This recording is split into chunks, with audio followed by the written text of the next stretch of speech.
إن الحمد لله نحمده ونستعينه ونستغفره ونعوذ بالله من شرور أنفسنا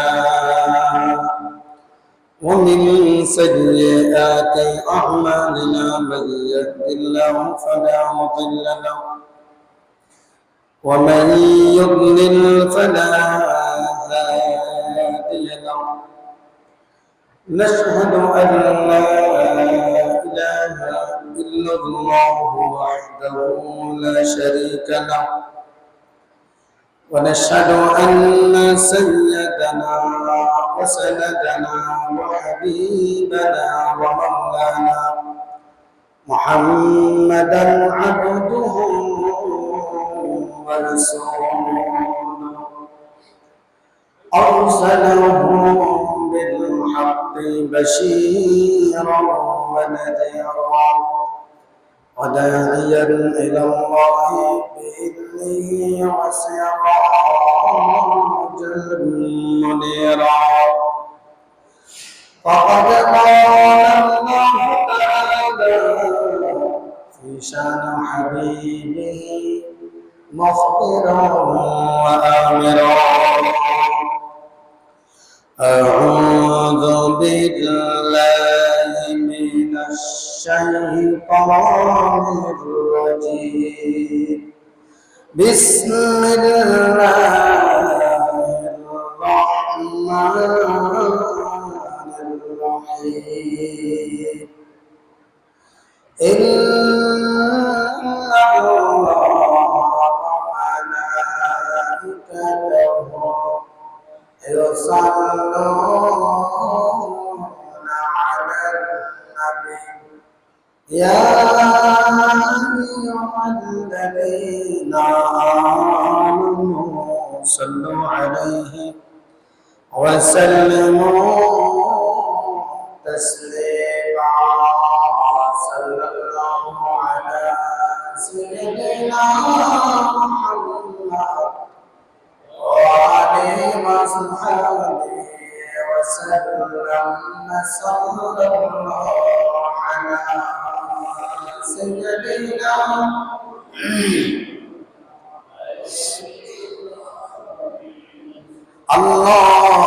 اللهم صل على سيدنا مولانا محمد وعلى آله سيدنا مولانا नहीं दो जहां में मिसाल मोहम्मद जमाल खुदा है कमाल मोहम्मद अल्लाहुम्मा सल्ली अला सय्यदिना मौलाना मुहम्मद على آل سيدنا नहीं कोई पैगंबर उनके बराबर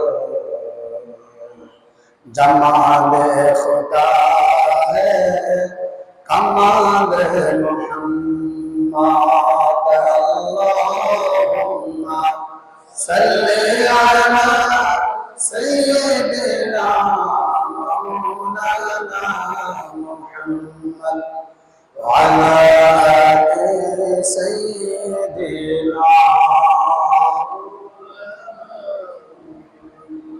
सल्लल्लाहु या रसूलल्लाह अलैकुम सलाम या हबीबल्लाह कर सके कौन बयां शान रसूल अरबी बरतरज वहाँ में शान रसूल अरबी सल्लल्लाहु या रसूलल्लाह अलैकुम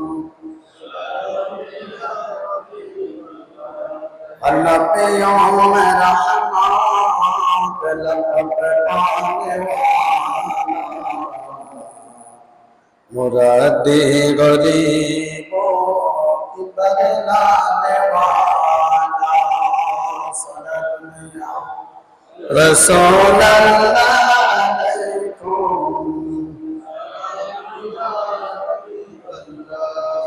فبسم الله الرحمن الرحيم قل إن كنتم تحبون الله فاتبعوني يحببكم الله ويغفر لكم ذنوبكم والله غفور رحيم. وقال رسول الله صلى الله عليه وسلم من أحب سنتي فقد أحبني ومن أحبني كان معي في الجنة أو كما قال عليه الصلاة والسلام. صدق الله العظيم وصدق رسوله النبي الحبيب الكريم ونحن على ذلك لمن الشاهدين والذاكرين والحمد لله رب العالمين. الحمد لله ثم الحمد لله. আল্লাহ পাক রব্বুল আলামিন আমাদের সবাইকে দুনিয়ার সমস্ত মাখলুকাত থেকে বাছাই করে সমস্ত ব্যস্ততা থেকে বিরত রেখে মহান রব্বে কারীম তার বাইতুল্লাহ আল্লাহ পাক সকলের আগে আসার বসা কোরআনের আলোচনা বলা শোনার তৌফিক দিয়েছেন। সকলের আওয়াজে বলি আলহামদুলিল্লাহ। লক্ষ কোটি দরুদ সালাম পেশ করছি দো জাহানের সরদার মদিনা কা তাজদার रहमत दो आलम नूर मुजस्सम सैयदुल मुरसलीन खातमुन नबिय्यीन इमामुन नबिय्यीन जिदर गोशे आमिना प्रिय नबी मुहम्मदुर रसूलुल्लाह सल्लल्लाहु अलैहि वसल्लमेर উপর কুরআনুল কারীম থেকে একটি আয়াতে কারীমা তিলাওয়াত করেছি। রাসূল পাক সাল্লাল্লাহু আলাইহি ওয়াসাল্লামের অসংখ্য হাদিসের ভান্ডার সমূহ থেকে একটি হাদিস তিলাওয়াত করেছি। আল্লাহ পাক অল্প সময়ে যতটুকু তৌফিক দান করেন আলোচনা করব। আল্লাহ সবাইকে বুঝে আমল করার আমলের নিয়তে বলা শোনার তৌফিক দান করুন। সকলে বলে আমিন। মা তৌফিক ইল্লা বিল্লাহ। আজকে আলোচনা করব নবীজির প্রতি প্রেম ভালোবাসা। এই বিষয়টি নিয়ে আলোচনা করব। আমার ধারাবাহিক আলোচনা চলছিল রাসূল পাক সাল্লাল্লাহু আলাইহি ওয়াসাল্লামের আম্মা জান ইন্তেকাল করেছেন। আব্দুল মুত্তালিবের লালন পালনে তিনি এসেছিলেন। আমার আলোচনা এতটুকুর মধ্যে এসেছিল। আসলে রাসূল পাক সাল্লাল্লাহু আলাইহি ওয়াসাল্লামের নবুয়তি জিন্দেগির পূর্বে একটা বিশাল অধ্যায়, নবুয়তি জিন্দেগি থেকে 23 বছর নবুয়তি জিন্দেগি, এটা আরেকটা অধ্যায়। বিশাল সমুদ্র নবীজির এই আদর্শ জীবনী, যার আলোচনা কখনো শেষ হবার নয়।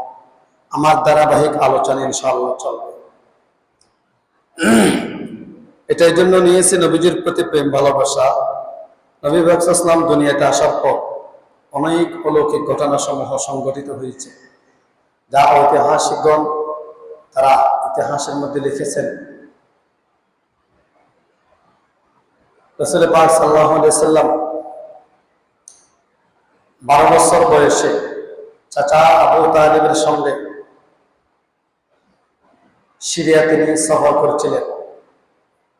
ঐতিহাসিক ঘটনাসমূহের মধ্যে একটি ঘটনা, যেটার মধ্যে রাসূল পাক সাল্লাল্লাহু আলাইহি ওয়াসাল্লাম ভবিষ্যৎ নবী হওয়া কিছু আলামত দেখে ভবিষ্যৎবাণী করেছিলেন।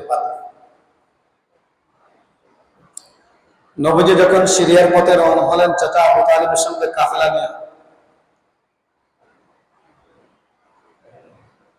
যেতে যেতে পাহাড়ের পাদদেশে ওনারা বিশ্রাম নেওয়ার জন্য দীর্ঘ পথ অতিক্রম করে ক্লান্ত হয়ে গেছেন, বিশ্রাম নেওয়ার খেয়াল করছেন। পাদদেশে যখন বিশ্রাম নেবেন, ঠিক ওই পাহাড়ে বসবাস করতেন দীর্ঘ বৎসরের পুরনো এক পাত্রী। তিনি এসে বলতেছেন, আপনারা একটু আমার এখানে আসেন, আমার এখানে বাড়ি, আপনারা আমার কাছে একটু কি করে বিশ্রাম নেন। তারা সবাই বিশ্রাম নিয়েছে। তিনি খাবারের আয়োজন করেছেন। তিনি বলতেছেন, আপনি এখানে, আপনারা সবাই আজকে আমার কাছে খাবার খেয়ে যাবেন। খাবার আয়োজনের পর সবাইকে খাবার খাওয়ার জন্য ডাকলেন। সবাই যখন বসতেছে খাবারের লোকমা দিবে, ঠিক ওই সময় ওই পাদ্রী বলতেছে, সবাই থামে, খাবারের মধ্যে কেউ লোকমা কেউ মুখে দিবেন না। কেন? আপনি আমাদেরকে দাওয়াত দিচ্ছেন, খাবার খাওয়ার জন্য বলছেন, খাবার খেতে বসছি, লোকমা নিছি, আবার খাতে নিষেধ করতেছেন, এটা তো অপমান করতেছেন না। আপনাদের সাথে যে একটা বাচ্চা আসছিল, সুন্দর চেহারায়, বাচ্চাটা কোথায়? তাকে তো আমাদের সামান টামান রাখছি যে ওখানে, এটা পাহারা তোমার জন্য, তাকে বসাইয়া আমরা খাবো, তারপর সে খাবে। না, সে যতক্ষণ পর্যন্ত খাবে না ততক্ষণ পর্যন্ত আপনারা কেউ খেতে পাবেন না। আবু তালেব বলতেছে, কেন? কিন্তু গোত্র লিডার। তখন পাদ্রী বলতেছে, যে ছেলেটার জন্য, যার জন্য আজকে খাবার আয়োজন আমি করেছি, সেই না খেলে প্রথমে, তাহলে আপনারা কেমনে খাবে? তার মানে ওই বাচ্চাটাকে উদ্দেশ্য করে আজকে আমি খাবারগুলো আয়োজন করেছি। আবু তালেব বলতেছে, তুমি কি বাচ্চাটাকে চিনো? না। তাহলে তার উদ্দেশ্য করে খাবার কেন? তাদের কাফেলা যখন আসতেছিল, আমি পাহাড় থেকে লক্ষ্য করছিলাম, পাহাড়ের রাস্তার ওই পাশের গাছগুলা ঝুঁকে ওই বাচ্চাটাকে সালাম জানাচ্ছে। এরপরে আমার পূর্বের ইনজিলে কিতাবে শেষ নবীর যে বৈশিষ্ট্যগুলো বলা হয়েছে, ওই বৈশিষ্ট্যগুলো তার চেহারার মধ্যে বিদ্যমান। আরেকটা আলামত বাকি আছে, এটার একটু আমার দেখার জন্য খুব শখ। কি বাচ্চাটাকে দেখেন, যখন নবীজির এই জায়গায় দেখছে, তিনি মহানবুয়ত দেখতে পেলেন, তখন তিনি আল্লাহকে বলতেছিলেন, ইনি শেষ নবী হবে, যে যার কথা আমাদের সমস্ত আসমানি কিতাবসমূহের মধ্যে বলা হয়েছে। ওনাকে যদি আপনি সিরিয়ায় নেন, ওখানকার পাদ্রীরা, ইহুদিরা তাকে মেরে ফেলবে, আপনি তাকে ফেরত পাঠান। নিয়ে আসছিলেন। সৃষ্টিকুলের মধ্যে যেগুলা মানুষ না, এগুলোর ভিতরে সহ একটা নবীজির প্রতি এই যে সালাম জানানো, নবীজিকে অভিবাদন জানানো, নবীজির ভবিষ্যৎ নবী হবেন, এগুলো একটি করে এই আল্লাহ তাআলা আলামত প্রকাশ করে দিয়েছেন। নবীজি সাল্লাল্লাহু আলাইহি ওয়াসাল্লাম দুনিয়াতে এসেছেন, শেষ নবী হবেন, সমস্ত নবীদের ইমাম হবেন, সাইয়্যিদুল মুরসালিন হবেন, ইমামুন নবিয়্যিন হবেন, রাহমাতুল লিল আলামিন হবেন। গাছপালা সহ ওনাদের ভিতরে জানা হয়ে গেছে, জীবজন্তু সহ। আজকে আমরা সেই নবীর প্রতি এই যে ভালোবাসা, একটি ঈমানের অবিচ্ছেদ্য অংশ। এটি শুধু মুখের বুলি হলে হবে না, নবীজির প্রতি ভালোবাসা হতে হবে দুনিয়ার সমস্ত বস্তু, দুনিয়ার সমস্ত ব্যক্তির চাইতে আল্লাহ এবং রাসূলের প্রতি ভালোবাসা যতক্ষণ পর্যন্ত বেশি হবে না, ততক্ষণ পর্যন্ত পরিপূর্ণ ঈমানদার হতে পারবে না।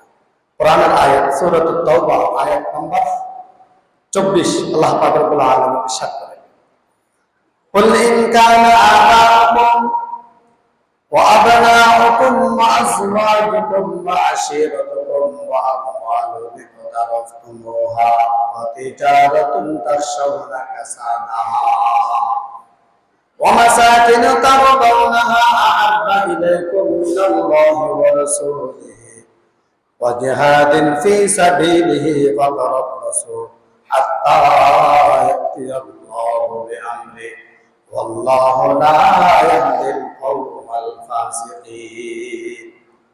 আল্লাহ পাক রব্বুল আলামিন বলেন, কুল ইন কানা আবাউকুম, হে নবী আপনি বলে দিন, তোমাদের পিতা, ওয়া আবনাউকুম তোমাদের সন্তান সমূহ, ওয়া আযওয়াজুকুম তোমাদের স্ত্রী, ওয়া আশীরাতুকুম তোমাদের সপরিবার, ওয়া আমওয়ালুন ইকতারাফতুমুহা তোমাদের অর্জিত সম্পদ, ওয়াতিজারাতুন তোমাদের ব্যবসা বাণিজ্য চাকরি বাকরি তাসাউনা কাসাদা এগুলো তোমরা ভয় করো, ওয়াতিজারাতুন তাসাউনা কাসাদা ওয়া মাসাকিন তারদাউনাহা তোমাদের বাসস্থান দুনিয়া সমূহ, অর্থাৎ এই সব কিছুর চাইতে আহাব্বা ইলাইকুম মিনাল্লাহি ওয়া রাসূলিহি, যতক্ষণ পর্যন্ত নবী এবং আল্লাহ এবং রাসূলের ভালোবাসা বেশি হবে না ততক্ষণ পর্যন্ত তোমাদের ঈমান পরিপূর্ণ হবে না। সুবহানাল্লাহ।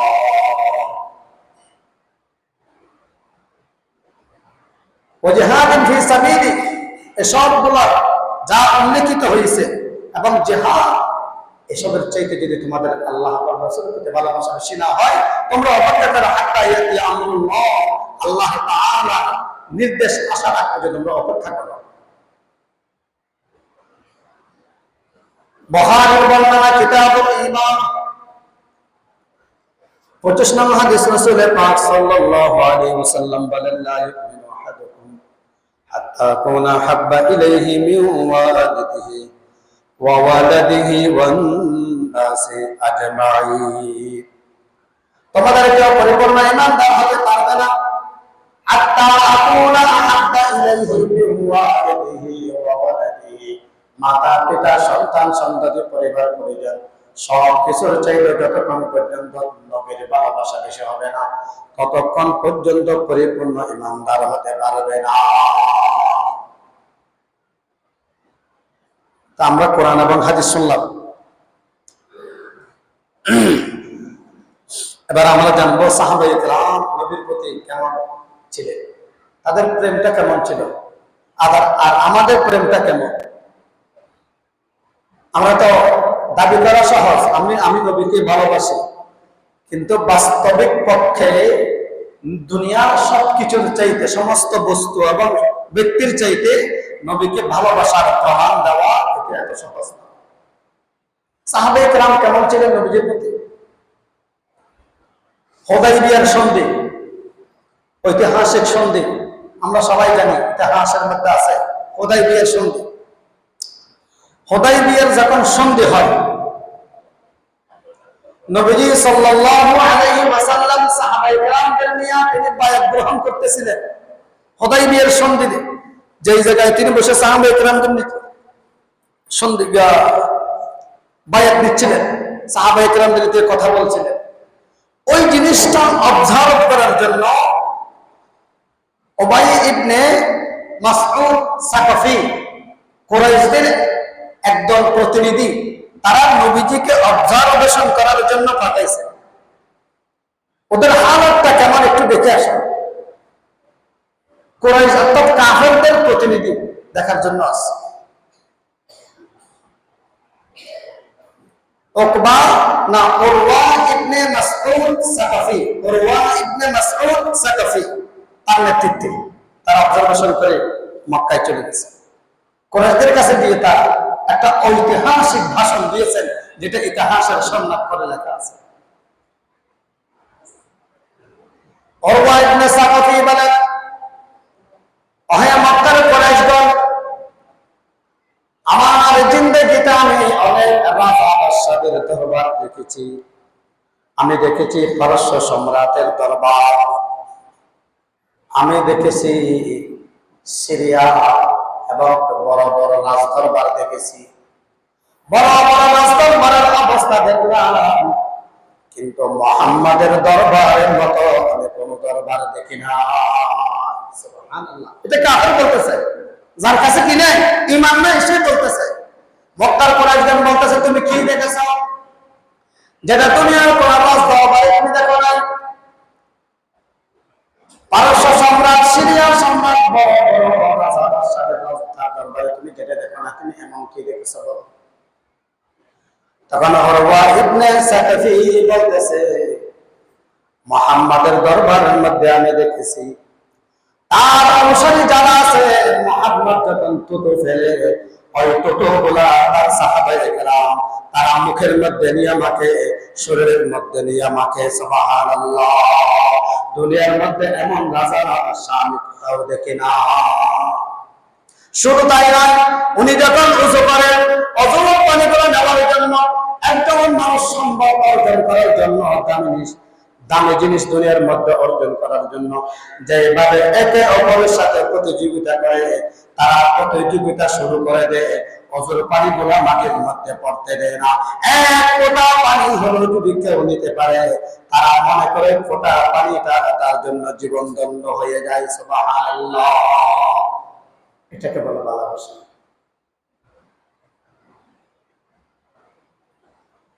এটা হলো অমুসলিম নবীজিকে অবজারভেশন করার জন্য পাঠাইছেন একটা প্রতিনিধি। তাদের বক্তব্য, দুনিয়ার মধ্যে এত দেখলাম রাজা বাদশাহ, এইরকম আমি একটা দরবার আমি দেখিনি।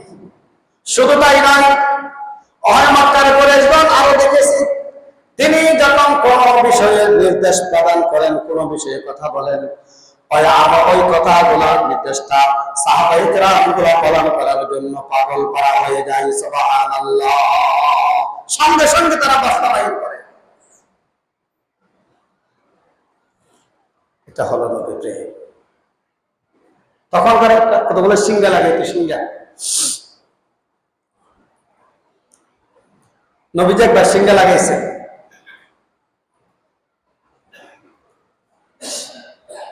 সিঙ্গা লাগাই রক্ত বের হয়েছে। রক্তগুলা এক সাহাবীকে দিয়ে বলতেছে, তুমি বলে কোথাও গিয়ে দাফন করে ফেলো। রক্ত মোবারক তো নবীজির রক্ত মোবারক অনেক দামি না, যেখানে সেখানে তো ফেলা হয়ে যাবে না। আমার সাহাবী যাকে দিছে তার নাম হলো আব্দুল্লাহ ইবনে জুবাইর। আব্দুল্লাহ ইবনে জুবাইর। সে কি রক্তগুলো নিয়ে কিছুক্ষণ ওগুলো নিয়ে চলে গেছে। চলে যাওয়ার পর কিছুক্ষণ পরে আসছে, আব্দুল্লাহ ইবনে জুবাইর, তুমি রক্তগুলো দাফন করে আসছো, ঠিক আছে? বলা, ইয়া রাসূলুল্লাহ, আমি রক্তগুলো পান করে ফেলছি। সুবহানাল্লাহ। অর্থাৎ রক্তগুলো আমি খেয়ে ফেলছি।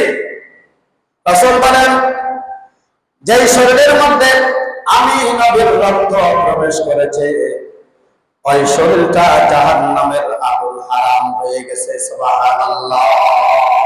লান তামাসসাকান নার, ওই শরীরটাকে জাহান্নামের আগুন স্পর্শ করবে না। কেমন ভালোবাসতে!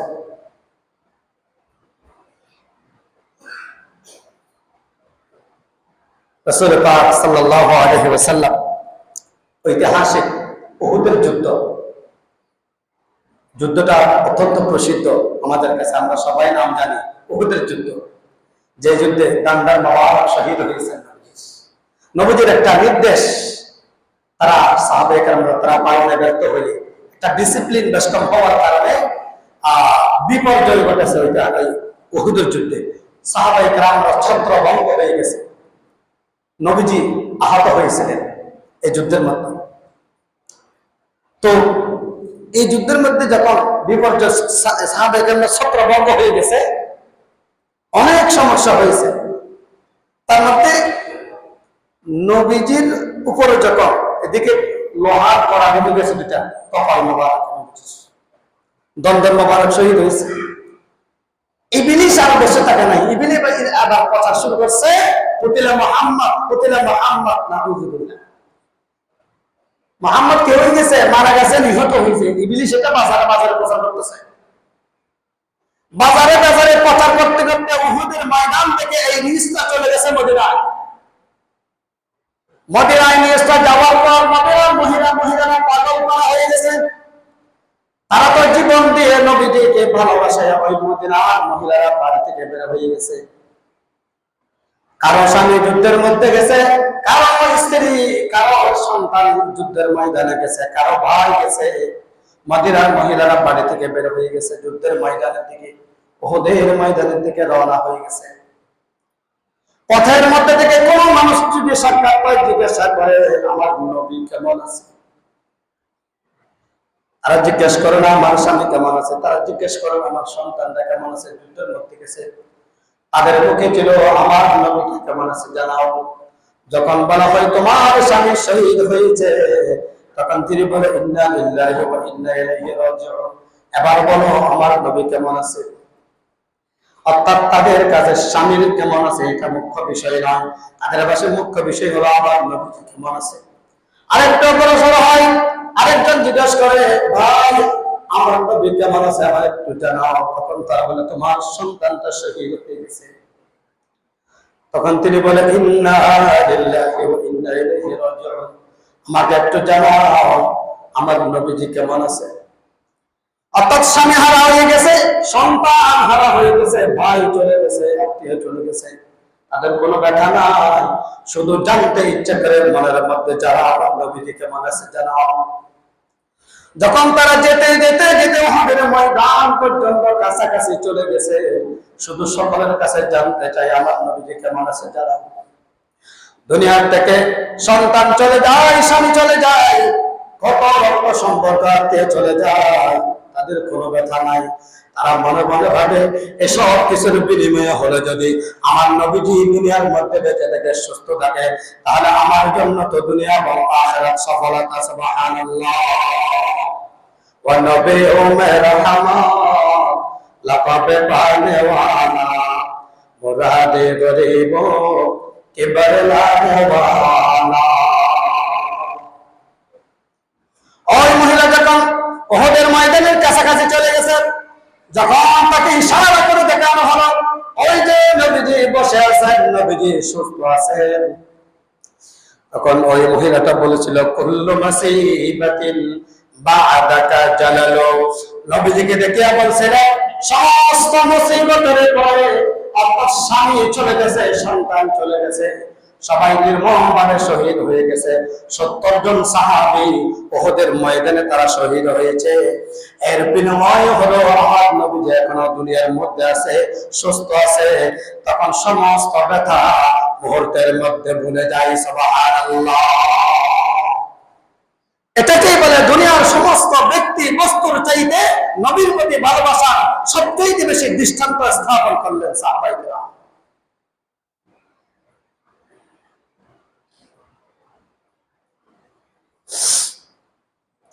উহুদের যুদ্ধে চতুর্দিক থেকে যখন ছত্রভঙ্গ হয়ে গেছে, বৃষ্টির মতো আঘাত আসতেছিল, বৃষ্টির মতো নবীজির দিকে তারা তীর নিক্ষেপ করতেছে, কড়া ঢুকে গেছে, এখানে দুটো কড়া।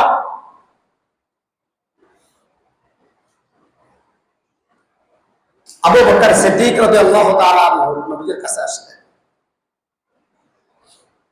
হযরত উবাদা ইবনুল জাররাহ, উবাইদা ইবনুল জাররাহ, দুইজন সাহাবী রাসূল পাক সাল্লাল্লাহু আলাইহি ওয়াসাল্লামের কাছে আসে।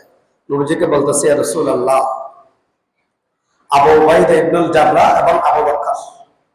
আবু বকর বলতেছে, লোহার দোনাটা আমি বের করব। আবু উবাইদা ইবনুল জাররাহ বলতেছে, না, এই সৌভাগ্য আমি হাসান হাতে দেব না, এটা আমি বের করব। আবু উবাইদা ইবনুল জাররাহ তখন এমন কোন যন্ত্র ছিল না যে যন্ত্র দিয়া মানুষকে বেহুশ করে ইনজেকশন দেয়া যন্ত্রগুলো বের করবে।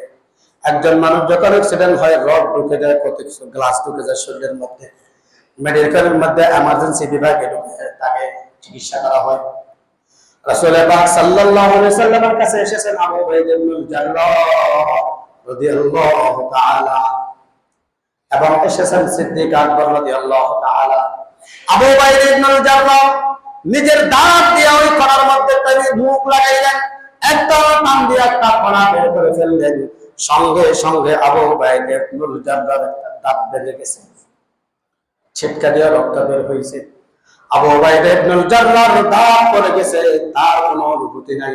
ওই মুখ দিয়ে আবার আরেকটা কড়ার মধ্যে মুখ লাগাইলেন, আরেকবার টান দিলেন, দ্বিতীয় কড়াটা বের করলেন, ফিনকিরি দিয়ে রক্ত বের হলো।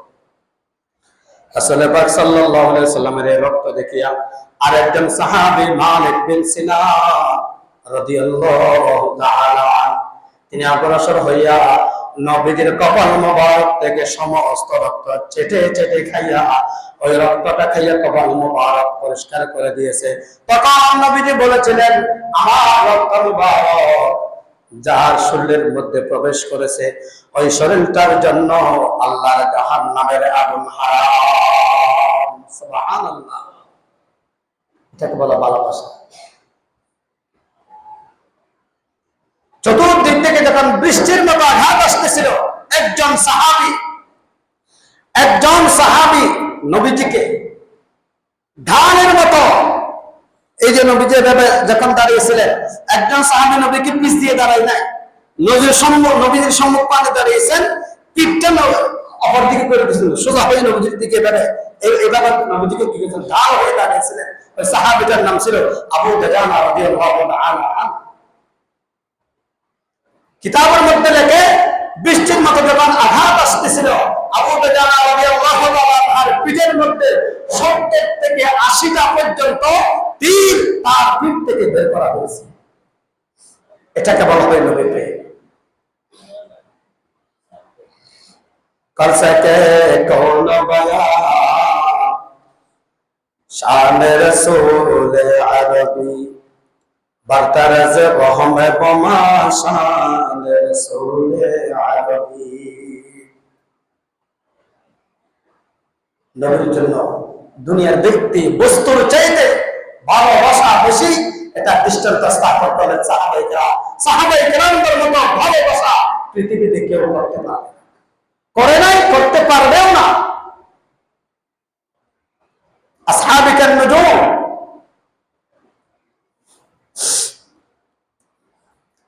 পারস্য বিজেতা হযরত আবু হুযায়ফা রাদিয়াল্লাহু আনহু একটা চমৎকার ইতিহাস। তিনি মুসলমানরা যখন পারস্য হামলা করলো, পারস্য কিসরা সম্রাট একটা সমঝোতার প্রস্তাব দিলেন।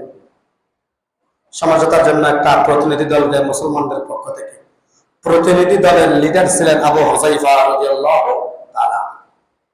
তারা সেখানে গিয়েছেন, পারস্য সম্রাট খাবারের আয়োজন করেছেন, খাবার খাওয়ার জন্য বসেছেন। খাবার খাওয়ার সময় অল্প করে খাবার ভাত মনে হয় পড়ে গেছে। আবু হুযায়ফা রাদিয়াল্লাহু তাআলা মনে পড়ে গেল, নবী সাল্লাল্লাহু আলাইহি ওয়াসাল্লাম বলেছিলেন, তোমরা যখন খাবার খাও, খাবারের কোন লোকমায়, কোন খাবারে, কোন ভাতের মধ্যে আল্লাহ তাআলার বারাকাত আছে তোমরা জানো না। খাবার যখন পড়ে যায় তোমরা সেখান থেকে উঠে খাওয়া। সুবহানাল্লাহ। আবু হুযায়ফা রাদিয়াল্লাহু তাআলা উঠে খাচ্ছিলেন, পাশে আরেকজন থেকে খুনসুটি দিয়ে বলতেছে, এটা রাজদরবার, এটা একটা বিহেভি দরবার, মানুষ কি বলবে তোমাকে? তুমি যে এখান থেকে সবার সামনে এখানে মাটি থেকে তুলে খাচ্ছ, এটা একটা দেখতে আমি যেমন হচ্ছে না, আমরা একটা কত ভিআইপি জায়গায় আসছি, আমরা কত ভিআইপি জায়গায় গিয়া কত খাবার নষ্ট করি। নবীজির সুন্নতকে দূরের কথা, খাবার আমার আপনার খাবার অপচয় গুণা দিয়ে একটা ছোট দিয়ে দেব, এতগুলো খাবার আমরা নষ্ট করে দিয়ে বাড়িতে আমাদের কিঞ্চিত পরিমাণ হতে পারি না। এই যে রাসূলুল্লাহ সাল্লাল্লাহু আলাইহি ওয়াসাল্লামের হাদিস, তোমরা খাবার উঠিয়ে খাও, তুমি যেটা খাবে না সেটা নিও না, সবগুলো নিয়ে আমরা খাবার অপচয় করি। এগুলোর দ্বারা মানুষের রিজিকের মধ্যে বারাকাত উঠে যায়, বারাকাত নষ্ট হয়ে যায়।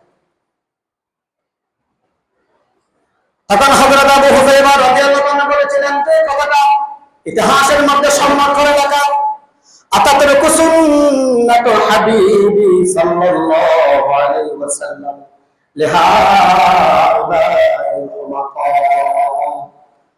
রাসূলুল্লাহর সাহাবী তোমরা কি বলেছ? এই সমস্ত রাজা বাদশাদের দুনিয়া সব তাদের কাছে কোনো ঈমান নাই, তাদের সম্মানার্থে আমি কি নবী সাল্লাল্লাহু আলাইহি ওয়াসাল্লামের সুন্নাত ছেড়ে দেব? তুমি কি মনে করছো দুনিয়ার সমস্ত রাজা বাদশাদের সম্মানের চাইতে আমি নবীজির একটা নবীজির সুন্নতের দাম অনেক বেশি? সুবহানাল্লাহ। কি বলেছো তুমি এটা? আজকে আমরা দুনিয়ার মানুষ আমাকে কি বলবে এই কথা বলে আমি সুন্নাত পালন করতে পারি না, সুন্নতের অনুসরণ করতে পারি না, কিন্তু আমি নবীর আশিক। আমি হাজার বার বলি, মাথা থেকে পা পর্যন্ত আপনি বিবেচনা করেন আপনার মধ্যে কয়টা সুন্নত আছে। আল্লাহ পাক রব্বুল আলামিন আপনাকে দাঁড়িয়ে দিয়েছে, আপনি নবীর সুন্নতটা রাখতে পারতেছেন না। আল্লাহ পাক রব্বুল আলামিন কত সুন্দর দাঁড়িয়ে দিয়েছেন, নবীর সুন্নাত কত সুন্দর লাগে মানুষ। মানে নাফিতের সাজেন ওখানে গিয়া এই সুন্নাতটা আপনি রাখতে পারেন না। আপনাকে রব্বুল আলামিন যখন দাড়ি পাকা শুরু করছে, সিগন্যাল দিয়েছে কবরে চলে যেতে হবে, আপনি এগুলো কলম দেন সপ্তাহের পর সপ্তাহ। আমরা সুন্নাতগুলো পালন করতে পারতেছি না তো। মানুষ কি বলবে? আমাকে বুড়ো বলবে, দাঁড়িয়ে রাখলে আমাকে বুড়ো বলবে, আমাকে মানুষ বউ দিবে না, ভালো ফ্যামিলির সাথে আমার সম্পর্ক পাওয়া যাবে না। পরিবারের মধ্যে সুন্নাত প্রতিষ্ঠা করতে পারে না, 3.5 হাত বডির মধ্যে সুন্নাত নাই, কিয়ামতের ময়দানে উম্মতি উম্মতি উম্মতি বলে যখন নবীর উম্মতকে খুঁজবেন, তখন আপনি কোন চেহারা নিয়ে নবীর সামনে দাঁড়াইবেন? দুনিয়ার রাজা বাদশার সম্মান পায়ের নিচে দিয়া আবু হুযায়ফা রাদিয়াল্লাহু তাআলা প্রমাণ করলেন, দুনিয়ার সবকিছুর চাইতে নবীর সুন্নতের দাম অনেক বেশি। সুবহানাল্লাহ, অনেক বেশি। এই জন্য যার কাছে নবীর সুন্নত আছে, যার কাছে নবীর আদর্শ আছে, অনুকরণ আছে, তাদের কথা শুধু দুনিয়ার মানুষ নয়, হিংস্র প্রাণী, জঙ্গলার প্রাণী পর্যন্ত শুনতে বাধ্য হয়ে যায়। কেন? তার কাছে নবীর কি আছে? আদর্শ আছে, প্রেম, ভালোবাসা, আদর্শ, অনুসরণ, সুন্নাত মাথা থেকে পা পর্যন্ত ভরা। ওই জন্য তার কথা কি শুনে জঙ্গলার হিংস্র প্রাণী পর্যন্ত শুনতে বাধ্য হয়। আফ্রিকার জঙ্গল, সবাই তো নাম জানেন, আফ্রিকার জঙ্গল। এই আফ্রিকার জঙ্গলের মধ্যে একদল সাহাবী, হযরত উকবা ইবনে নাফির রাদিয়াল্লাহু তাআলা আনহু, সাহাবী নিয়ে তারা কাফেলা যেতে যেতে আফ্রিকার জঙ্গলে ডুবে গেছে। তারা চিন্তা করতেছে আজকে রাতে আমরা এখানে থাকবো। অন্যরা বলতেছে কি বলেন, এখানে যে ভয়ঙ্কর ভয়ঙ্কর প্রাণী, এই বাঘ আছে, সিংহ আছে, তারা তো আক্রমণ করবে। উকবা ইবনে নাফির রাদিয়াল্লাহু তাআলা আনহু বলতেছে তোমরা নির্ভয়ে থাকো। উকবা ইবনে নাফির আফ্রিকার জঙ্গলের সমস্ত হিংস্র প্রাণীদেরকে লক্ষ্য করে একটা ভাষণ দিলেন, আইয়ুহাল হাশারাত ওয়াস-সিবাউ, আইয়ুহাল হাশারাত ওয়াস-সিবাউ, তোমরা ছিঁড়ে ফিরে খায় এমন সমস্ত হিংস্র প্রাণীগুলা, তোমাদেরকে লক্ষ্য করে বলতেছি, আমরা সাধারণ মানুষ নয়, আমরা হলাম নাহনু আসহাবু রাসূলিল্লাহ সাল্লাল্লাহু আলাইহি ওয়াসাল্লাম। আমরা কোনো সাধারণ মানুষ নয়, আমরা হলো রাসূলুল্লাহ সাল্লাল্লাহু আলাইহি ওয়াসাল্লামের সাহাবী। ফারহানু আন্না, তোমরা আজকে রাতের জন্য এই জঙ্গলটা তোমরা ছেড়ে দাও, এই বনটা তোমরা ছেড়ে দাও। ফা ইন্না নাজিলুন, আমরা আজকে এখানে থাকবো, আমরা এখানে আজকে এসেছি। ফামান ওয়াজাদানা, তোমরা যদি কেউ কথা না শোনা এখানে যদি দেখো, ফাকাতাল্লাহু বা'দু কাতাল্লাহু, এরপরে যদি কাউকে চাই আমি হত্যা করব। আমি রাসূলুল্লাহর সাহাবী। আমরা এই কথা বলার সঙ্গে সঙ্গে জঙ্গল থেকে লাইন ধরে সমস্ত হিংস্র বাঘগুলা লাইন ধরে জঙ্গল থেকে একটা রাতের জন্য বের হয়ে যায়। সুবহানাল্লাহ। কেন? তাদের ভেতরে কি ছিল? শুধু প্রেম না, সুন্নতে ভরা ছিল। হযরত আব্দুল্লাহ ইবনে আব্বাস রাদিয়াল্লাহু তাআলা মদিনা থেকে মক্কায় তিনি রওনা করলেন। পথের মধ্যে যাইতে যেতে দেখেন পাদদেশের মধ্যে কতগুলো মানুষ জড়ো হয়ে আছে। ভাই আপনারা কেন বসে আছে, কেন যাচ্ছেন না? তারা বলে সামনে পাহাড়ের পাদদেশে একটা বাঘ, আমরা তো যাইতে পারতেছি না, যদি আক্রমণ করে। তখন আব্দুল্লাহ ইবনে আব্বাস রাদিয়াল্লাহু তাআলা সামনের দিকে অগ্রসর হলেন। সবাইকে বললেন আপনারা সবাই বসেন, আমি আসি। শুধু একজন তিনি, কাউকে দেন নাই। একজন মানুষ একটা হিংস্র বাঘের সামনে দাঁড়াইবে, সবাই পিছনের দিকে তাকিয়ে আছে, তিনি কিভাবে দেন, কি করেন আমরা দেখবো। আব্দুল্লাহ ইবনে আব্বাস রাদিয়াল্লাহু তাআলা যেতে যেতে বাঘের সামনে গেলেন। বাঘ কিছু করে না, বাঘ বসে আছে। বাঘকে তিনি লক্ষ্য করে বলেছিলেন, আইয়ুহাল আসাদ নাহনু আসহাবে রাসূলিল্লাহ সাল্লাল্লাহু আলাইহি ওয়াসাল্লাম। আমরা সাধারণ কোনো মানুষ নয়, আমরা রাসূলুল্লাহ সাল্লাল্লাহু আলাইহি ওয়াসাল্লামের সাহাবী। আমরা হলাম নবীজির চেহারা দেখে আমরা মনে তৃপ্তি পেলাম। আমরা নবীজির উপরে ঈমান এনেছিলাম, নবীজিকে মন প্রাণ দিয়ে ভালোবাসে, জীবন দিয়ে ভালোবাসে এমন সাহাবী। তুমি আজকে এখানে বসে থাকো, কাউকে তুমি আক্রমণ করবে না। ওই বাঘের হাত দিয়ে ওই বাঘের কান ধরে যখন আব্দুল্লাহ ইবনে আব্বাস রাদিয়াল্লাহু ধরলেন, সঙ্গে সঙ্গে বাঘ বসে যায়, আক্রমণ করে না। সমস্ত সাহাবায়ে কেরাম চলে যায়। বাঘকে যখন হাত ছেড়ে দেয়, ওই বাঘটা পোষ প্রাণীর মতো সুন্দরভাবে জঙ্গলের দিকে চলে যায়। সুবহানাল্লাহ। তাহলে যাদের ভিতরে নবীর সুন্নাত থাকবে, নবীর আদর্শ থাকবে, মানুষ নয় প্রাণী সহ তাদের কথা শুনে। আর আমাদের কথা প্রাণী নয়, আমার ফ্যামিলির কথা ফ্যামিলিতে শুনে না কেন? আমাদের ভিতরে কিছু নাই, কিচ্ছু না। আপনি ঘুম থেকে ওঠা থেকে শুরু করে ঘুম যাওয়ার আগ পর্যন্ত সারাটা দিন আপনি নবীর সুন্নতের খেলাফ কয়টা কাজ করছেন? নবীর সুন্নত অনুসরণ করে সুন্নত মোতাবেক আপনি কয়টা কাজ করেন? আপনার লাইফের মধ্যে আপনি লাইফটা কিভাবে সাজাইছেন? দুনিয়ার কার আপনি মডেল মানছেন নাকি মডেল মুহাম্মদুর রাসূলুল্লাহ সাল্লাল্লাহু আলাইহি সাল্লামকে মানছেন? আপনি একটু ব্রেনের মধ্যে বিবেচনা করেন।